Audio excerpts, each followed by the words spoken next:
So my name is Katie Bonecutter. While I was at AOSR, I was Katie Everett, but have since gotten married. So I was there from 2000 to 2002. I was really lucky to be there as a boarding student. And so I was there near where my parents were, which was in Gaeta, Italy. There were no English-speaking high schools, and so I got to have this luxury of getting to go off to boarding school, which was an incredible experience. So I'm a brand new author. I just released my first book. It is actually right here. It's called Desert Tough, and it's a story of a boy who's just moved to a new spot, has to get started again, find his footing, and just kind of tap into that inner strength that you need as a new student, a new person in a new place. So that's been a really interesting journey for me. I'm a mom of 4 kids, and my husband is in the military, and we move very, very regularly. So my kids have had to start again over and over. So I've seen firsthand how much strength and courage is required to start. And this has been a really neat passion project to work on. So I'm very lucky to have still a lot of support from AOSR this many years later. And Sarah Ellison actually reached out and told me that she wanted to get a copy of the book for the school library, which is very exciting news to me, especially as I'm just starting off. And she had asked if I might be interested in doing an interview, and of course I am. So here we are. All right, great. So what inspired you to write about your book? Have moved regularly, at sometimes as little as every 10 months we were moving. And so that's a lot of starting again. I had a lot of experience because growing up, my dad had been in the Navy for 30 years. And so we spent my whole childhood moving. It is so challenging to start again, to have to put yourself out there, to meet new people, and then to lose those people, these people you've invested so much time into, these relationships.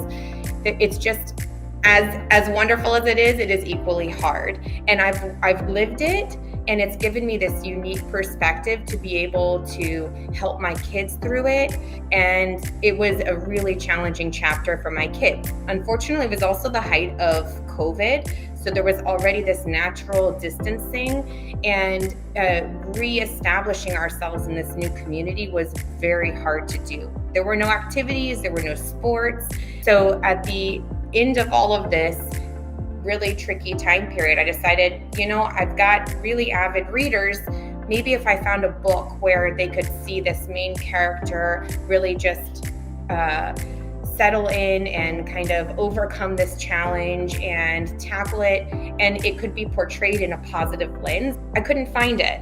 I found picture books that dealt with moving. I found picture books that talked about military or their contributions to war or history. I found all sorts of things, but I never found a chapter book level book for older kids where they really needed to overcome in a positive way and then could see the value in it, right?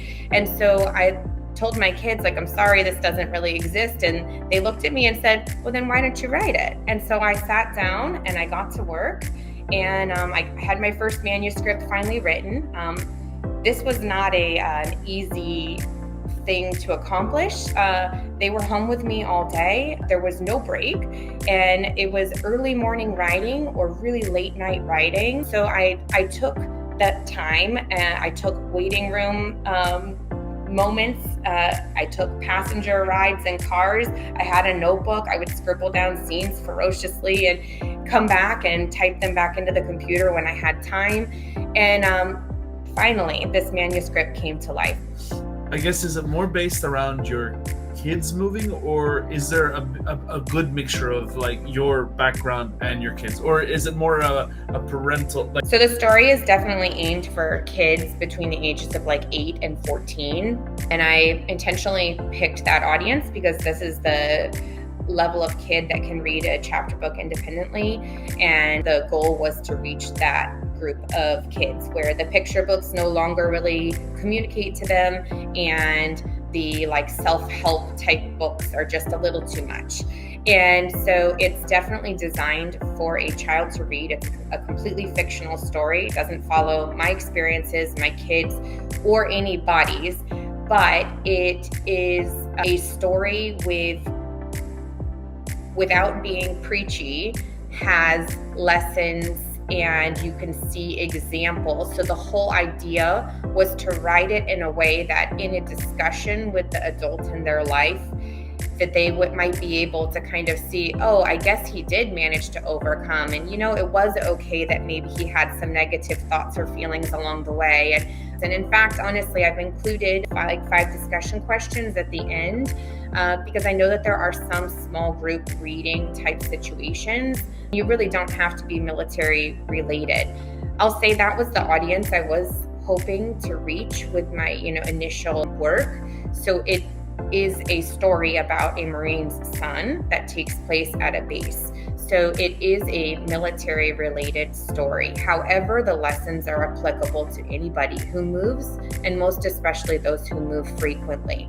And so I think that anybody who finds themselves, whether that's a missionary kid, a diplomatic kid, or whatever, this child that's moving frequently, straddling new worlds and needing to find their footing can relate and then, find some value and some support, let's say. I hoped that by kind of celebrating that strength that's required to start again, that the kids would be left with a perspective that, wow, like a little bit empowered. And when you come out on the other side, you can just see that's a pretty amazing feat. So awesome. Great. It's great to hear that perspective as well, because I did the same life, so I know exactly what it means.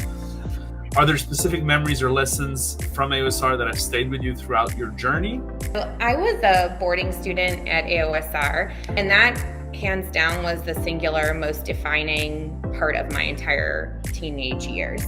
To have to leave your family, come and live somewhere on your own. And granted, we had supervision, we had adults, there were people responsible for us here. However, it was a much younger age to launch, let's say, into the world. So I had to do my own laundry, manage my own allowance, manage to buy my train ticket home to visit my mom and dad, but to navigate a city, to learn a language, to go do all of these big things. These are items that some adults don't know how to do. And so this was a really incredible life learning moment for me, and one in which I matured, so much, right? So there's no way to talk for me about AOSR and what I learned there and keep it strictly to an academic sense, because what I learned there was so much bigger, and it was just how to be alive on my own, how to function in the world, how to move independently and respectfully and,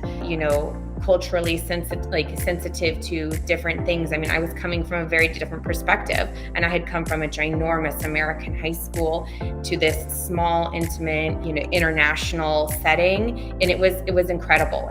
But with that said, there was an English teacher there who demanded more out of you than anybody under the sun. And so I don't know if Miss Fisso's still there, but she started every single class with 1 million pages of journaling, and you had to write and write and write until you thought your hand was going to fall off. But she was a stickler, and she read every word of it. So if there was any nonsensical fluff in there, she was going to find it, and you really needed to make sure that what you were writing was on point. I never had another teacher, including university, who expected so much and then watched us accomplish it. She gave us all the tools, the support, everything we needed to do it. And it was in that moment, in that scenario, that we all kind of learned this lesson that you can do really hard things and that you can do more than what you think you're capable of. And that lesson has continued to stick with me throughout life, and honestly is one of the lessons that I included in the book. I'm not going to lie. I want you to know this. I had to go find my yearbooks. Do you see that? Yeah. As far as fondest memories at AOSR, for me, a lot of that stuff revolved around the sporting and athletic stuff. For me, getting to travel all over the country in order to compete. So as a boarding student, we weren't allowed to go back to our dormitory until like 5 o'clock, and it was a really strict rule. So that meant that you had to find, it was not optional, you had to find an after school activity. I ended up being like an all year round athlete, so that was great. And when it wasn't my season, then I managed the wrestling team. So for me, it was this great, way to just stay involved. And it meant that we got to travel everywhere. So in order to travel like that, and go all around the country, we had to leave early on Fridays and then travel and spend the night in their gym and compete the next morning and then come back. And so it was this huge to-do, this huge production. And it was so different than the previous high school where you just drove 20 minutes to the other high school, you competed, you went home, you had the support of everybody in your community. It was a very different vibe, and it just seemed so exotic and wild and so fun. So I loved doing that. Additionally, I ran cross country with them, and I'm not sure where your course is now, but our course actually ran around ruins and whatnot. And I just through this park, and there was this kind of marveling at the way the history just shows up all throughout this city. The city of Rome, I never stopped being in complete and total awe of what a beautiful, incredible, historic city it was. And to me, as an outsider coming in, there was nothing normal. It was just incredibly amazing and wonderful. And so just see this stuff as you're just running by, you're like, is this really my life? This is amazing, Then as far as school lunches, if you've ever been to an American school, it's very, let's just say Mach 1, and nothing's fresh. So it's a very different vibe. And to this beautifully, hand cooked meal every day for lunch, and you could go get a cappuccino from the coffee bar in the school. This was just am I really living this life? This is a dream, For me, there were lots of incredible moments, and so many of them centered around getting to live there. That's awesome. I love that. And we'll finish up with any shout outs. Would love to give a shout out to Senora Fortuna and Senora Brancato. They were my Italian and Spanish teachers, and it was pretty incredible. Miss Fortuna went to bat with me for getting Spanish into the school. At that time there was no Spanish class, and that's a language that I grew up loving and learning and speaking. So for me, that was a really special thing to be able to get it into the high school. And then Miss Bonecutter was very, very sweet, just so patient and loving. And I think it made me love and want to learn the language even more. So for me, those were two special teachers. And then Ali Campbell and Alessandra Cozzi, they were both the soccer coaches. And I think, Ms. Cozzi was also the athletic director at the time. And those were really just influential people. Soccer was my whole world, and I just, I loved it. And then to Sarah Ellison, I know she's moved on to bigger, huger roles within AOSR, but for me, she was always just going to be one of my dorm parents. It was an incredible time, and she did it with a lot of poise and grace, and she did it always with calmness and fairness, and her dedication, her love, support, all the time that she put into us. We've all turned out well, so we're thankful to you, Sarah. Yeah. Awesome. Thank you so much. That's wonderful. I think this is going to turn out really good.